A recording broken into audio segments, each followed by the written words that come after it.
السلام علیکم ورحمۃ اللہ۔ ایک سوال بھیجا ہے کسی نے، شیخ مقبول احمد سلفی حفظہ اللہ، عالم دین ہے ماشاء اللہ، ان کا نام ہے۔ اس میں انہوں نے یہ کہا ہے، مجھ سے کسی نے پوچھا کہ اس پہ تبصرہ کریں کہ آپ کیا سمجھتے ہو۔ بات یہ ہے کہ میری ایسے علماء کے آگے کوئی حقیقت نہیں، کوئی حیثیت نہیں ہے۔ میں اپنے زبان سے اعتراف کرتا ہوں، ماشاءاللہ بڑے علماء ہیں، اور ان علماء کا میں ہمیشہ احترام کرتا ہوں اور ان کے علم کا اعتراف کرتا ہوں، مگر اس میں تھوڑا سا اختلاف ہے علماء کا۔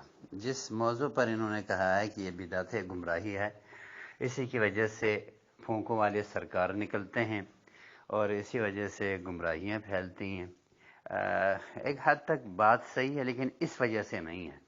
جو میں سمجھتا ہوں کہ لوگ دم کے اندر کچھ زیادہ اجازت دینا شروع ہو جاتے ہیں، اس میں سے پھونکوں والے سرکار، سجدہ کرانے والے سرکار اور ہر قسم کی بیماری منٹوں کے اندر ختم کرنے والے سرکار، یہ سارے نکلتے ہیں، اس میں کوئی شک نہیں ہے، کرتے ہیں۔ لیکن اگر کسی چیز کے اندر گنجائش ہے، کیا ہم شریعت کی اس گنجائش اور اجازت سے استفادہ نہ کریں؟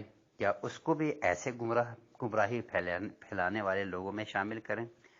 نہیں، کہیں کہ گنجائش ہے شریعت کے اندر تو اس گنجائش پہ چلنا چاہیے۔ علماء کا اختلاف ہے کہ رقیہ شرعیہ جو ہے اجتہادیہ ہے یا توقیفیہ ہے۔ رقیہ شرعیہ، اس کا مطلب اجتہادیہ توقیفیہ کا مطلب ہے، کیا توقیفیہ کہ شریعت میں جس طرح دم کا حکم ہے، جیسے رسول اللہ سے نقل ہے، کیا اسی پہ چلنا چاہیے، اس پہ کھڑا ہونا چاہیے، اس سے آگے پیچھے نہیں دیکھنا چاہیے؟ ایک دوسرا ہے اجتہادیہ، کہ کیا شرعی دم کے اندر جو بندہ علاج قرآن سے حدیث سے کر رہا ہے، اس میں اپنی کوشش بھی، اپنے تجربات بھی، اپنے معلومات بھی شامل کر سکتا ہے؟ میرے نزدیک یہ توقیفیہ نہیں ہے، یہ اجتہادیہ ہے، یعنی کہ بندہ اپنی اجتہادی مسائل، اپنے معلومات، اپنے تجربات اس میں شامل کر سکتا ہے۔ اور مولانا مقبول سلفی حفظہ اللہ کے نزدیک جو مجھے معلوم ہو رہا ہے، ان کی باتوں سے صاف لگ رہا ہے کہ یہ توقیفیہ ہے۔ نبی صلی اللہ علیہ وسلم نے جو دم کیا اسی پہ کھڑا رہنا چاہیے اور اسی پہ چلنا چاہیے، اپنے تجربات کو شامل نہیں کرنا چاہیے۔ واقعی اس میں علماء کا اختلاف ہے اور ہر دونوں جانب سے آراء اور استدلالات اور دلائل ذکر ہیں، لیکن میں اس کو توقیفیہ نہیں اجتہادیہ سمجھتا ہوں۔ وجہ اس کی یہ ہے کہ امام بخاری اپنی صحیح کے اندر، امام بخاری نے اپنی صحیح کے اندر کتاب الطب کے اندر الرقیہ شرعیہ کا کو ذکر کرتے ہیں، اور اس میں علماء لکھتے ہیں کہ اشارہ ہے کہ امام بخاری سمجھتے ہیں کہ رقیہ شرعیہ جو ہے یہ طب کے باب سے ہیں، یعنی کہ ایک ڈاکٹر، ایک طبیب جب علاج کرتا ہے تو رسول اللہ یا اللہ تعالیٰ کی کتاب کی پیروی نہیں کرتا، بنیادی اجازت ہی کافی ہے اس کے لیے اللہ اور اللہ کے رسول کی طرف سے کہ وہ علاج کر سکتے ہیں، اور بیمار کو اجازت ہے کوئی علاج کروا سکتے ہیں۔ تو اس حساب سے وہ سمجھتے ہیں کہ اللہ اور رسول کی اجازت موجود ہے، لیکن یہ کہ یہاں پہ اپنے تجربات شامل کر سکتے ہیں۔ پھر علماء نے جو اجتہادیہ سمجھتے ہیں اس کو توقیفیہ، یعنی کہ رسول اللہ کے دم پہ پابند نہیں سمجھتے رقیہ والے کو، وہ سمجھتے ہیں کہ اس میں اجتہادیہ کے اندر بھی شرط ہے کہ مخصوص چیزوں کے اندر ہی رہے، عقیدے کی اعتبار سے، پڑھائی کے اعتبار سے، تو شرکیہ کلمات پہ تجربہ نہ کرے۔ اگر شرکیہ جنات سے تعاون، کسی اور مخلوق سے تعاون، اور یا حتیٰ کہ قرآن پاک کے الفاظ پر یقین کرنا کہ الفاظ سے ٹھیک ہو جاتے ہیں، نہیں، الفاظ ہم اس لیے پڑھتے ہیں کہ یہ اللہ کا کلام ہے اور اصل میں کرتا اللہ ہے۔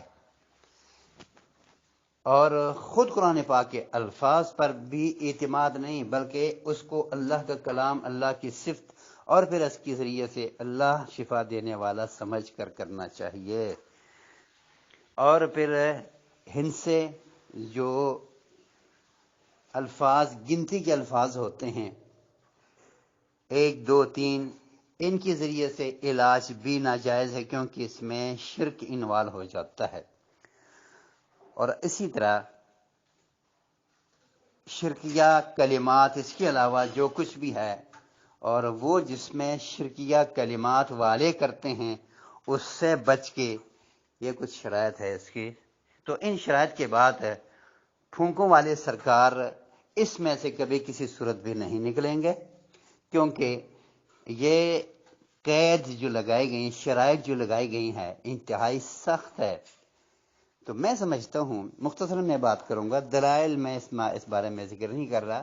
مولانا نے جو باتیں ذکر، جو حدیثیں سیدہ عائشہ رضی اللہ تعالیٰ عنہا کا ذکر کی ہے، اس کے اندر نبی صلی اللہ علیہ وسلم کا طریقہ ہے، دم اللہ کے رسول نے کیسے فرمایا وہ طریقہ ہے، اپنے اوپر، دوسروں پر کس طرح کرنے کا، وہ باتیں یہاں سے نکلتی ہیں، لیکن وہاں سے یہ منع نہیں ہے کہ بس جس طرح میں نے دم کیا اس سے باہر نہیں جانا، کیونکہ رقیہ کے اندر شروع میں نے کہا یہ اجتہادیہ ہے، توقیفیہ نہیں ہے۔ اور اس پہ دلائل میں اس لیے ذکر نہیں کرتا، علماء کو پتہ ہے، مولانا کو پتہ ہے، ان کو بھی پتہ ہوگا اس کے باقی مبالغات ہیں۔ شیخ فوزان نے جو کہا ہے، اس میں تو انہوں نے بدعت و گمراہی کی بات نہیں کی، مبالغہ آ رہا ہے، جیسے ہم کہتے ہوتے ہیں کہ اس کو کفر نہیں کہا جاتا۔ اگر وہ یہ مبالغہ آ رہا ہے، کفر مطلب وہ لیتے ہیں تو کہہ دیتے ہیں نہیں یہ کفر ہے، بدعت ہے، گمراہی پھیلا رہے ہیں، نہیں بھئی، دم والا قرآن ہی پڑھ رہا ہے تو اس کیسے بدعتی ہوا؟ پھر تو اس کا یہ ہم لیں گے کہ ٹیپ کے اندر بندہ ریکارڈ کرے، موبائل میں ریکارڈ کرے اور وہ قرآن سنے، یا اس کو اپنے اوپر علاج سمجھتا ہو۔ جیسے ایک بندے کو ہم کہتے ہیں کہ سورہ بقرہ سنا کرے، سورہ آل عمران سنا کرے، سورہ ملک سنا کرے، تو کیا یہ گمراہی ہے؟ کیا یہ بدعت ہے سننا؟ کیا صرف ایک عالم کو ممبر پہ کھڑے ہو کے تلاوت کرے اس کو سننا چاہیے؟ سامنے بیٹھے قرآن پڑھے تو سننا چاہیے، اور آگے پیچھے سے اگر کوئی تلاوت کرے یا کسی آلات کے ذریعے تلاوت کرے اس کو سننا بدعت ہے؟